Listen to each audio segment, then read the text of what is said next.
২০২৫-২৬ অর্থ বছরের আগস্ট মাসের প্রথম ৫ দিনেই রেমিটেন্স প্রবাহে অভূতপূর্ব উত্থান দেখা গেছে। বাংলাদেশ ব্যাংকের হালনাগাদের তথ্য মতে ১ থেকে ৫ আগস্ট পর্যন্ত দেশে এসেছে ৩২৮ মিলিয়ন মার্কিন ডলার রেমিটেন্স। আগের বছরের এই সময় এই অঙ্ক ছিল ১৮১ মিলিয়ন ডলার, ফলে সমৃদ্ধি হয়েছে ৮১.৬%।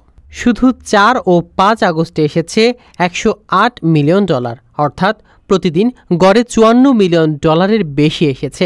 এই ধারা অব্যাহত থাকলে চলতি আগস্ট মাসে রেমিটেন্স ২ বিলিয়ন ডলার ছাড়িয়ে যেতে পারে বলে মনে করছেন সংশ্লিষ্টরা। বাংলাদেশ ব্যাংকের তথ্যানুযায়ী জুলাই মাসে এসেছে ২,৪৭৪ মিলিয়ন ডলার রেমিটেন্স, যা গত ৩ বছরের মধ্যে একক মাসে সর্বোচ্চ। জুলাই মাসের ৫ আগস্ট পর্যন্ত মোট এসেছে ২,৮০৬ মিলিয়ন ডলার, যা গত বছরের একই সময়ের তুলনায় ৩৩.৯% বেশি।